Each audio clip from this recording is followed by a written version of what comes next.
Sedona is famous for its energy vortexes, places where tourists claim to feel spiritual power in the red rocks. The airport sits on one of the strongest sites, and twice a week, chartered planes bring visitors to feel that strange pulse. But last month, a charter landed with 12 passengers and only 11 walked off. I counted twice. The pilot swore 12 had boarded, even showed me the manifest. We searched the plane.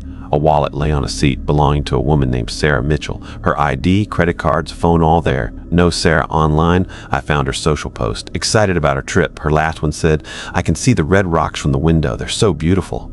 Wait, is that a person standing on one of them? That was 30 minutes before landing. Since then, 4 more flights arrived, missing passengers, always tourists, always the same last message, someone in the rocks. This morning, I hiked to Bell Rock. At the top, names carved into stone dozens, some faded, some fresh. Sarah Mitchell's was new. Beneath it, the vortex doesn't give energy. It takes people. I'm Jake Patterson, night maintenance at Sedona Airport for 3 years, 10 o'clock to 6 o'clock, mostly alone. My supervisor, Robert Bobby Hayes, gave me a laminated card my first night. "Rules for the graveyard shift," he said. "Follow them exactly." I thought it was hazing. He didn't smile. "People go missing here, Jake. These rules keep employees safe. 7 rules. I memorized them. 1. Never acknowledge anyone alone on the observation deck after midnight. 2. If you hear knocking in baggage claim with no flight, radio Bobby and leave. 3. Between 2:47 and 3:13, stay inside. Never look toward Cathedral Rock. 4. If a passenger asks about the old terminal, deny it exists. 5. Flights from 1 to 4 a.m., verify passenger count 3 times. 6. Found belongings go in the red box. Don't touch them. At 3:33, check the arrival board. If you see an unscheduled flight, log it only. 3 quiet years passed. Then Sarah disappeared. It started again on a Tuesday. I watched a small white Cessna Grand Caravan taxi in under amber lights, Red Ridge Aviation logo glowing on its tail. The pilot, Thomas Whitmore, waved from the tarmac. I'd seen him a dozen times. Steady, friendly, always precise. "Evening, Jake," he called. He helped passengers down 1, 2, 3, 4, 5, 6. "Tom, your manifest says 7. He blinked, checking his tablet. 7 boarded in Phoenix. Let's count again. Their guide, Linda Duvall, lined them up. 1, 2, 3, 4, 5, 6. Everyone stared uneasily. Tom and I searched the plane, every seat used. In seat 4B, we found a turquoise bracelet, still warm. Tom started to pocket it. "No," I said, remembering Rule 6. "Give it to me." He hesitated, then handed it over. I felt heat through the metal. Quietly, I placed it in the red box behind the counter. "Back outside," Tom said. "Rebecca Torres, seat 4B. 32, Scottsdale." She was excited, taking photos before we took off. She'd been posting too. Her last message, "Almost there. The light over the rocks looks unreal. No one ever saw her again." That night, I checked the security footage. At 1:42 a.m., static rolled across the monitors. Frames skipped. 12 seconds vanished. When the feed returned, Rebecca's seat was empty. I sat in silence, the rules card heavy in my pocket. I told Bobby the next morning he looked tired, older than usual. "Don't touch the footage. Let it stay corrupted. Someone's gone, Bobby." "I know," he exhaled, rubbing his temple. "And if you start digging, you'll go next." For the first time, I realized he wasn't warning me out of fear. He was begging. Outside, sunrise turned the red cliffs gold. A new day for everyone but Rebecca. That Friday, I worked alone. Midnight crept in, soft as breath. At 1 o'clock sharp, the air thickened. The hum of distant turbines faded, replaced by the low whisper of wind scraping stone. Then, 3 knocks from baggage claim. Rule 2, my radio hissed. "Bobby, you there?" No response. The lights flickered once, twice. I backed toward the break room, gripping the card like scripture. The knocking grew faster, closer, metal against metal. Desperate rhythm. "Don't look," I muttered. "Just leave." But then, a voice, a woman's. "Please, help me." Every instinct screamed to run. I forced my hand to the radio again. "Bobby!" Static. The door handle to baggage claim rattled. A single click, then silence. When the light steadied, I saw muddy footprints trailing from that door halfway across the tile and stopping, like someone had simply vanished mid-step. At 2:47, the old clock chimed. I shut every blind in the terminal. Outside, Cathedral Rock loomed dark against the stars. I could feel it pulling, something invisible, heavy. 3:13 arrived. The air lightened. The knocking stopped. When Bobby finally called back near 4, his voice was flat. "You heard it, didn't you?" "Yes, that's the baggage echo. Been happening since the 70s. Who's knocking?" He paused too long. "Depends who's missing that week. I didn't sleep after my shift. I sat in my car until dawn watching the cliffs glow crimson. Somewhere out there, Sarah Mitchell's name was carved into stone, and I started to wonder if the rules were more than warnings. They were survival instructions. A week later, another charter came in at 3 a.m., the worst time, 7 passengers, no issues, until one man, tall and sunburned, leaned toward me at the counter. "Hey, where's the old terminal? I read about it online. Rule 4, deny it exists. There's no old terminal, sir." He frowned. "I can see it from the hill, windows glowing. Look." I followed his gaze before I could stop myself. Across the runway, faint lights shimmered where nothing should be, an outline of a forgotten building. When I blinked, it vanished. The man's smile faded.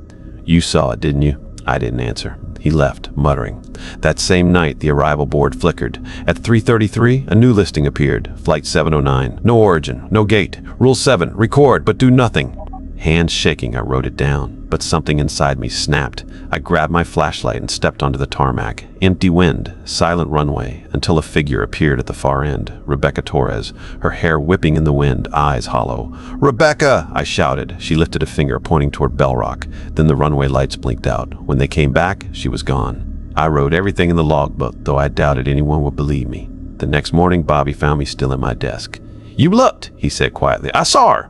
He nodded once, sadness in his eyes. "Then you've started down the same path I did." Over coffee at dawn, Bobby told me his story. 15 years ago, he said, my daughter disappeared from a charter flight, same company, same night schedule. Name was Elena Hayes. I stared. "Your daughter?" He nodded. "I took this job after she vanished. Figured the only way to find her was from the inside. Did you ever see her?" "Once," he said, in the reflection of the hangar window. She was standing behind me. The silence that followed felt endless. "Jake," he said finally, "the rules keep us alive, but they don't save them." That day, I couldn't shake what he'd said. For the first time, I wondered if Sedona's mysteries weren't ancient at all, just cleverly hidden crimes. I began collecting data flight numbers, missing persons reports, social posts. Every trail led to Red Ridge Aviation. Same pilots, same routes. That night, I saw something new. A van parked by the hangar, lights off. 2 men unloading boxes marked medical. They didn't notice me. I watched as they disappeared into a service tunnel I'd never known existed, under the runway. When I asked Bobby about it, he froze. "Don't go near that tunnel." "Why not?" "Because that's where the rules came from." For the first time, I realized something bigger than superstition was buried beneath those red rocks. And I wasn't ready to walk away. 2 weeks later, I got a call from Bobby. "Jake, we found something! You need to see this!" We drove out past Sedona toward Rimrock, a narrow canyon carved deep into the red cliffs. The air smelled of dry earth and pine, wind rattling the scrubby trees. I followed Bobby to a service road that ended at a sheer rock face. He handed me a small folder. Inside were photos, concrete corridors, narrow hallways, rooms with metal beds, medical equipment. A facility had been hidden in the canyon walls, underground. "This has been here since the 80s, Bobby said. "We think it's connected to all the missing passengers." I stared at the pictures. Sheets folded over cots, instruments lined up like they belonged in a nightmare clinic. "How many people?" Bobby hesitated. 11. At least 11 confirmed. Some short-term, some years. My stomach turned. Years held without anyone knowing. Then he pulled out another photo, a woman in her early 30s, dark hair, eyes haunted. He waited while I looked. The name at the bottom, Elena Hayes. I froze. My mind refused to process. Bobby's hand trembled as he held it. "She's alive." Receiving care at Verde Valley Medical Center, malnourished, traumatized, but alive. She's been asking about you. 15 years. 15 years of searching, hoping, grieving, and she was alive. Bobby swallowed hard. "Can I see her?" "Probably this afternoon," he said. We walked down the canyon trail as the sun dipped behind Cathedral Rock. The shadows stretched long across the red stone. Bobby's eyes never left the folder. He explained what Montoya, the agent leading the investigation, had uncovered. The trafficking network went back decades. The operation hadn't started with Martin Kellerman. It was inherited from his father, a small operation dating to the 50s. Tourism booms in Sedona during the 70s and 80s had created perfect cover. Vulnerable travelers seeking spiritual experiences, often alone. Easy targets. We paused near the cliff edge. I could see the winding canyon below and imagine what had been happening out of sight. Pilots, hotel staff, guides, even a city council member were implicated. The rules, the strange rules we followed, weren't just superstition. They were written by victims and insiders to keep employees alive, to protect people from the human monsters hiding in plain sight. Bobby looked at me. "Jake, some rules are close to truth, some vague. But one thing is certain, you never follow blindly. Trust your instincts. If it feels wrong, it probably is." As we drove back toward the city lights, I knew the next days would change everything. Names, places, flights, even the people we thought were lost, they all connected. And I realized that following the rules might not save anyone, not anymore. That night, I stayed at the terminal longer than usual, the red box sitting heavy in my pocket. The amber runway lights stretched across the tarmac, casting long, flickering shadows against the cliffs. Every sound made me tense, rustling in the bushes, distant engines, the occasional echo of a coyote. Sedona felt alive and silent all at once, like it was watching me. Bobby's voice broke through my thoughts over the radio. "Jake, keep an eye out. There's movement near the old service road." I grabbed my flashlight and crept toward the ridge above the Ayo, careful to stay hidden. Two figures emerged from the shadows, unloading boxes from a white van. One was older, voice gravelly, the other younger, asking questions about the next transport. They spoke in clipped tones about schedules, medical equipment, and someone named Patterson. My pulse raced. It wasn't supernatural, it was human. They handled victims with precision, like cogs in a machine. One of them mentioned an incident from 1994, a man named Frank Bay who had disappeared, made to look like he'd wandered off hiking. They loaded the van and disappeared back up the slope. I waited 60 seconds before moving, counting quietly in my head, then pulled out my phone. Pictures of the van, the equipment, even the name tags, they were proof. Human trafficking, not a vortex. My mind raced. If I went back to the airport and called the police, they'd vanish. They had systems, insiders. I needed the facility, the location of Michael Chin and the others. The tire tracks led away from the airport toward Highway 79. My watch read 3:09 a.m., 4 minutes until the Rule 3 window closed. I paused, knowing I had a choice. Follow the rules and stay safe, or break them and maybe save lives. Elena Hayes, Bobby's daughter, flashed in my mind. Maybe she hadn't been taken by some mystical force. Maybe she'd just gotten too close to the truth. A buzz from my phone. "Bobby, where are you? Rule 3, window closing. Get inside." I typed back quickly. Found something. Van in the Ayo west of Old Terminal. Medical equipment. Rebecca Torres's belongings. Human trafficking. 3 dots appeared. Then, "Get back here!" I pocketed the phone and followed the tire tracks to a dirt service road paralleling the airport, barely maintained, known only to locals. Floodlights shimmered ahead, illuminating a compound with 3 metal buildings behind a chain-link fence. Vehicles lined the yard, 2 white vans, a black Suburban, and Tom Whitmore's truck. Tom, the pilot, stepped out carrying a clipboard. He entered the Suburban, drove toward the gate. In the back seat, a slumped figure, Michael Chin. The gate closed. Taillights disappeared down the service road toward Phoenix. I pulled out my phone to call 911, but then saw a missed call and text from Bobby. "They're coming for you! Run!" Headlights swept across the desert behind me. Engines roared. I ran. I crashed through the desert brush, rocks cutting into my hands and legs. My flashlight swung wildly, illuminating cacti and scrub, but mostly just darkness. The engines behind me were relentless. Voices called my name, calm but too close to be friendly. "Jake, we just want to talk. Come back to the airport." I remembered the van, the medical supplies, and Michael Chin slumped in the back seat. They'd handled Frank Bay in '94. They could make anyone disappear. I pushed harder, lungs burning, legs cramping, until I reached the fence line near the old terminal. Squeezing through the gap, I ran toward the buildings, toward safety and light. Bobby's truck screeched into the parking lot just as I reached the terminal. He jumped out, grabbed my arm. "Get in now."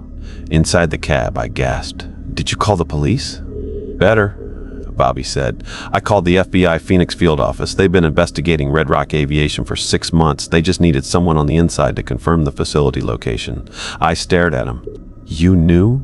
He shook his head, voice cracking. "They took Elena because she saw too much. I've been gathering evidence for 15 years, waiting for the right moment. Tonight was it. The photos I'd taken, the bracelet, the business card, all enough for a warrant. But first, we had to survive until the FBI arrived. Outside, headlights kept pace, a black Suburban always just behind."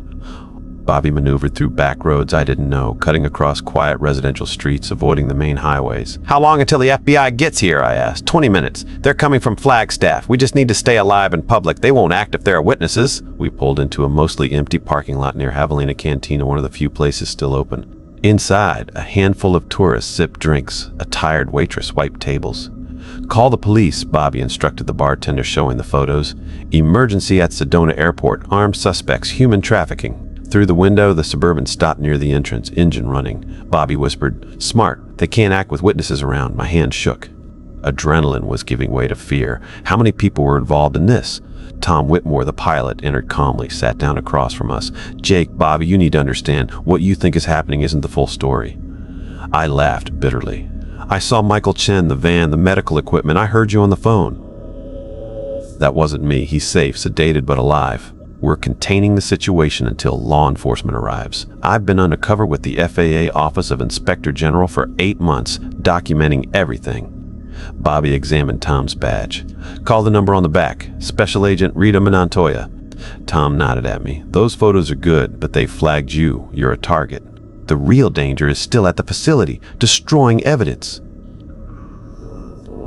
Outside, the headlights lingered, waiting. The desert night pressed in around us as we waited. Every passing second made my hands twitch and my mind race. Bobby kept one eye on the Suburban outside while I tried to process Tom's revelation. Human trafficking, not supernatural forces. The rules weren't mystical. They were survival instructions, learned and passed down by those who had survived or worked within the system. Tom leaned forward, voice low. The rules exist because people figured out patterns. Spotters, processing areas, transfer windows. If you follow them, you can survive. Break them, and you end up like Bay. I swallowed hard, remembering Bell Rock and the carved names. Sarah Mitchell, Rebecca Torres, Frank Bay. Every disappearance made sense now. Fear of the supernatural kept people blind. People came here expecting energy, spiritual experiences, while the real predators operated in plain sight. Bobby's jaw tightened. What about Elena? His voice wavered, hope and fear mingling. Tom's face softened slightly. I don't have records before my assignment started, but anyone who intervened before was at extreme risk. Some survived, many didn't. Elena, she's still alive. The words hit Bobby like a punch. Tears welled, but he blinked them back. 15 years of searching, living with guilt and worry, all suddenly weighted with relief. Elena was alive. Somehow, against the odds, she had survived the nightmare. I leaned back, mind racing. So, everything? The old terminal? The red box? The late-night checks? It's all just containment protocols? Tom nodded. Exactly. Red Rock Aviation was the hub. Pilots, staff, city council members, they all had roles. The Vortex legend was perfect cover. People would believe supernatural forces rather than human evil. The rules were created by insiders who knew enough to stay alive. Bobby exhaled slowly. And we've broken them tonight. Yes, Tom said, eyes serious. But it's the only reason Michael Chen and Rebecca Torres survived. You followed the evidence, not the superstition. That's what made the difference. The Suburban's headlights flickered as if reminding us the threat was still there. Tom's gaze met mine. You'll need to testify. Your photos, your observations, they're proof of decades of crimes. Without witnesses like you and Bobby, this operation could continue unnoticed. The bartender peeked through the window, and Bobby gave a small nod. Witnesses mattered. Visibility mattered. Safety lay in plain sight. Outside, the desert remained dark, silent but for distant coyote cries. But inside, reality had shifted. No vortexes, no spirits, just the grim truth of human cruelty masked by myths and legends. And now, armed with evidence, we had a chance to finally end it. The lights of Javelina Cantina blurred behind us as Bobby and I navigated the streets of Sedona. My heart was still hammering from the chase through the desert, and the thought of what I'd seen in the Aoyo van made my stomach churn. Every shadow, every sound seemed amplified now. The Suburban had followed us at a distance, but we had Bobby's truck and the element of surprise. Do you think they know I took the photos? I asked, gripping the edge of my seat. Bobby's eyes didn't leave the road. They know. That's why they're cautious. They won't make a move where there are witnesses, but we can't rely on that for long. They're organized, patient, and they have inside connections. I shivered, remembering the tire tracks leading away from the airport toward Highway 79. We could have stayed safe at the terminal, waited for the police, but the evidence, Michael Chen, Rebecca Torres, it demanded action. Staying quiet wasn't an option. Bobby glanced at me, voice steady but firm. Jake, follow my lead. Stick to public places. Avoid back roads unless necessary, and keep your phone on, but don't use it unless I say. We slipped through side streets, past dimly lit cafes, the occasional tourist oblivious to the danger. Every turn brought a new pang of fear and adrenaline. The Suburban remained a ghostly shadow behind us, but Bobby's driving, fast, precise, familiar, kept us ahead. We finally pulled into a parking lot crowded with late-night diners and tourists. Bobby cut the engine and looked at me. Here, cameras, people, witnesses. This is our shield. Inside, the cantina was nearly empty. A few tourists finishing drinks, a waitress wiping tables. She glanced up as we burst in, and Bobby immediately took control. Call the police! Sedona Airport! Human trafficking! Armed suspects. Show them this. He handed over my phone, the photos of the van, the medical equipment, Rebecca's bracelet. The bartender paled but started dialing. I scanned the windows. The Suburban had arrived but stayed put, engine running. They weren't here to attack. Not yet. They were waiting, calculating. I leaned against the table, trying to calm my shaking hands. "How long until the FBI gets here?" I asked. 20 minutes from Flagstaff, Bobby said. "We just need to survive until they arrive." Every second stretched, the night heavy with tension. We were just witnesses. We were participants now, holding the line against decades of secrecy. The rules that had guided employees for years suddenly felt alive in my head. Rule 3, stay inside. Rule 6, don't tamper with belongings. Every detail mattered, and as headlights glinted against the cantina windows, I realized that following those rules and breaking some when necessary was the difference between life and death. We stayed low at a corner table, eyes flicking to the windows. The black Suburban outside hadn't moved. Its engine purred quietly, a predator waiting for an opening. Every now and then, a passerby glanced our way, but no one seemed to notice the tension coiling around us like a live wire. Bobby whispered, "They're smart. They know the terrain. They know how to watch without being seen." But cameras? Witnesses, that's their limit tonight.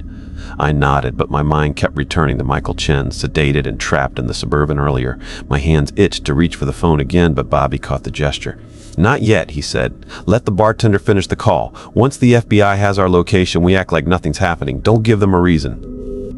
I sipped lukewarm coffee, trying to calm the rapid drum in my chest. Outside, the Suburban's headlights shifted slightly, tracking movement. Then, a familiar truck appeared. Tom Whitmore's. My stomach dropped. "Stay calm," Bobby muttered. "Don't engage. They'll try to provoke a reaction." "Jake," he said, voice low, "you've seen more than you realize. What you think is happening isn't exactly what it seems." I wanted to shout, wanted to throw the folder of photos at him. "I saw Michael Chen. The equipment. This is human trafficking."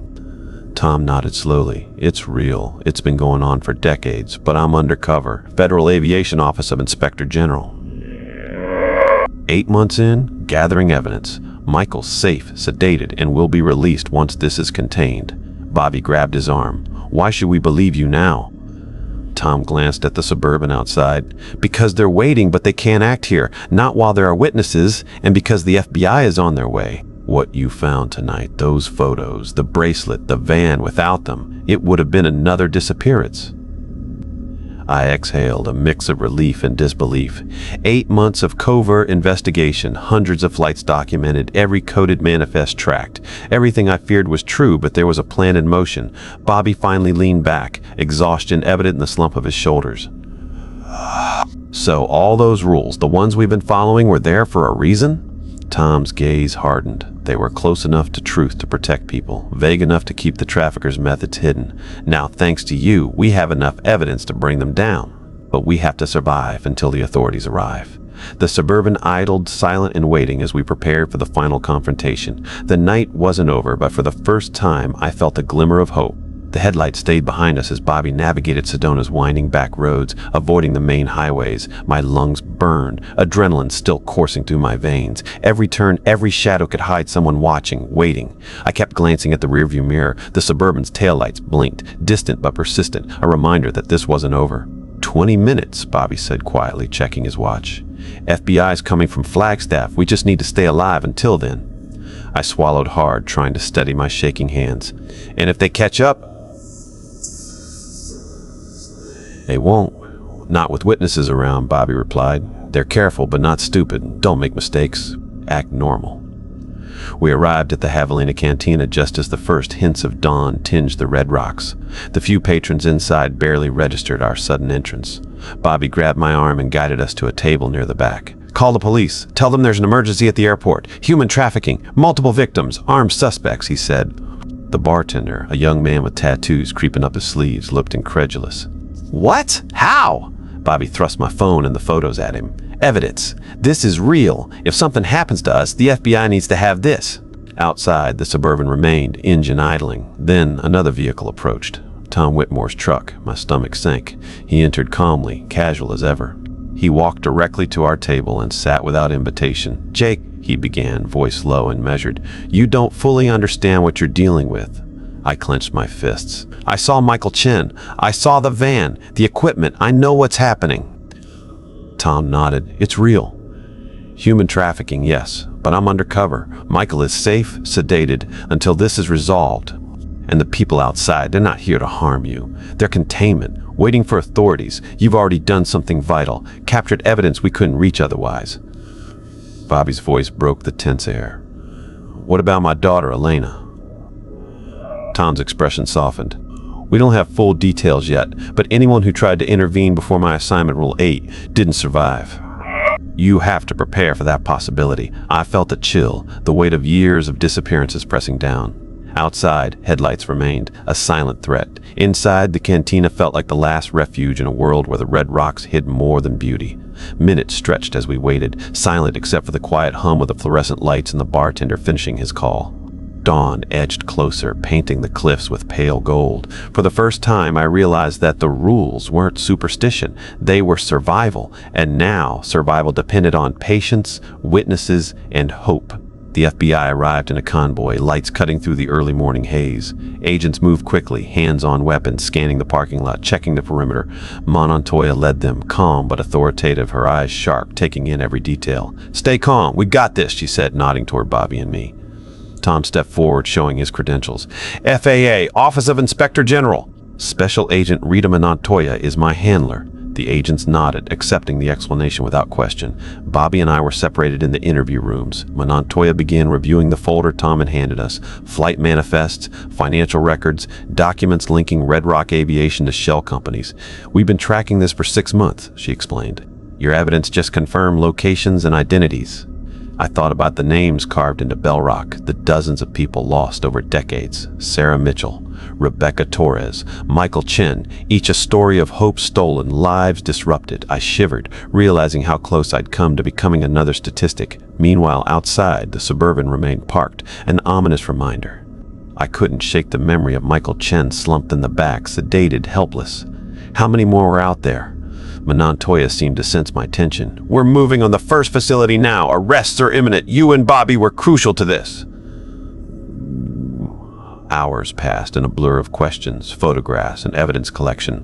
They took my phone, issued receipts, and recorded every detail of my night at the Ayo and the service road. Bobby's files, accumulated over 15 years, were scrutinized carefully. Each name, date, and observation now fed into the bigger picture. Finally, Montoya returned with news. "We found Michael Chen and 2 other victims at the first facility. They're being transported to Flagstaff Medical Center now. The suspects on site were arrested without incident." Relief hit Bobby like a tidal wave, but a shadow remained in his eyes. Elena. She had not yet been located, and the knowledge of how long she'd been missing weighed heavily. Montoya reassured him that searches were underway, that the Rimrock facility's investigation was active, and that cooperation with local and federal agencies would extend to tracking the remaining victims. For the first time since the night began, I allowed myself a breath. The red rocks outside glimmered in the early light, beautiful, but the truth behind them was staggering. Centuries of isolation, of myth, of greed had hidden a horrifying operation in plain sight. The Vortex legends were a cover, a manipulation of human belief. We weren't done yet. There were more victims, more witnesses needed, and more justice to deliver. But for the first time, hope felt tangible, fragile but real, like the first rays of sun on the cliffs. By mid-afternoon, Bobby was cleared to see his daughter. My stomach twisted as we walked through the sterile corridors of Verde Valley Medical Center, the smell of antiseptic sharp in the air. Each step toward her room felt surreal, as if the last 15 years of searching had condensed into this one moment. When the door opened, Elena Hayes sat propped on a hospital bed, thin and pale but alert. Her dark hair was tangled, her eyes wide, absorbing the unfamiliar surroundings. 2 federal agents stood discreetly nearby, watching the room, ensuring our safety. She looked at Bobby first, recognition lighting her face. "Dad," she whispered, voice fragile. His hand shook as he reached for hers. "I thought I'd never see you again," he said, voice thick with emotion. Tears streamed freely down his face. Then she turned to me. "Jake Patterson?" Her voice cracked, rasped from disuse. "Dad told me what you did, how you followed the rules and broke them when it counted." I swallowed hard, unsure what to say. "You got me out," she replied softly. "You got all of us out." Elena's words struck deeper than anything I could have imagined. The gravity of what had happened to her, the lost years, the isolation, the fear, it all converged in her gaze. I realized that rules and warnings had been mere scaffolding, guidance, not protection. Human courage had made the difference. Bobby, still clutching her hand, whispered, "They kept us in the dark most of the time, Jake, but sometimes when they moved us between facilities, I could see the Red Rocks, Cathedral Rock, Airport Mesa. I remembered the beauty even then." His voice broke. "They took that from you, from everyone." Elena nodded, understanding but silent, the trauma evident in her tight shoulders. Montoya stepped inside, holding a folder with records. "Your testimony is going to help us close this forever," she said gently. "We've tracked other victims, secured evidence, and arrested the main suspects, but your experience will ensure nothing like this happens again." Bobby leaned back, relief mixing with disbelief. 15 years of searching, endless grief finally met resolution. Elena was alive, she was free, and yet the scars, both visible and hidden, would remain. I glanced out the window at the red rocks, the cliffs glowing under the late afternoon sun. Beautiful, yes, but forever changed in my eyes. They had concealed darkness, human cruelty disguised as spiritual energy. But now, hope, resilience, and justice stood taller than any stone. The dawn over Sedona's red rocks felt different that morning. I stood outside the maintenance hangar, the air crisp and clean, smelling faintly of fuel and desert sage. The shadows I once feared seemed harmless now, just shapes cast by the rising sun. No vortex, no spirits, only the reality of human choices, both cruel and courageous. I still worked nights, but now in the maintenance hangar, away from the terminal. I fixed planes, checked mechanical systems, kept engines running, honest work, grounded, tangible. I no longer counted passengers or worried who might vanish next. Visitors occasionally asked about the vortex. I'd shake my head with a faint smile. The rocks are ancient, beautiful, but the only thing that hunts people here is other people. Most laughed uneasily and moved on. Bobby returned to work only on day shifts. He spent the rest of his time with Elena, helping her adjust to life outside captivity, teaching her the world she had been ripped from. She was attending therapy, slowly learning to trust again, but the sparkle in her eyes was returning. Sedona no longer scared her. She even hiked occasionally, retracing her steps with a sense of ownership rather than fear. The memorial plaque near the old terminal foundation drew visitors quietly. 43 names engraved in stone, a stark reminder of the lives lost and the courage of those who escaped. Patricia Weldon's name at the top, her warning carved into reality, had saved countless others. I sometimes paused there, reflecting on the subtle balance of rules, courage, and observation that had guided us through years of terror. Red Rock Aviation was dissolved. Its office is now a crisis center for trafficking survivors. The irony was not lost on anyone. A place once used to harm now offered hope. The court trials concluded swiftly. 17 convictions, life sentences for Martin Kellerman and Elena's story, along with those of Rebecca Torres, Sarah Mitchell, and Michael Chen, had changed the judicial outcome forever. I kept a fragment of the old rules card in my locker, just a memento of lessons learned. One simple principle remained. Trust yourself. If something feels wrong, it probably is. That wisdom extended beyond legends or red rocks. It was universal. Some mornings I hiked to Bell Rock, the place where I first saw the carved names. Occasionally new warnings appear, etched quietly into the stone. Tourists sometimes ask what they mean. I tell them truthfully, the vortex doesn't take people. People take people. Stay alert. Trust your instincts. Look out for one another. That's the only rule that matters. And as the sun rose, painting the cliffs gold and orange, I felt a rare sense of closure. Sedona remained stunning, powerful, timeless. But now I could see clearly. No myths, no shadows beyond reality, only the stone, sky, and human responsibility etched into every corner of the Red Rock landscape.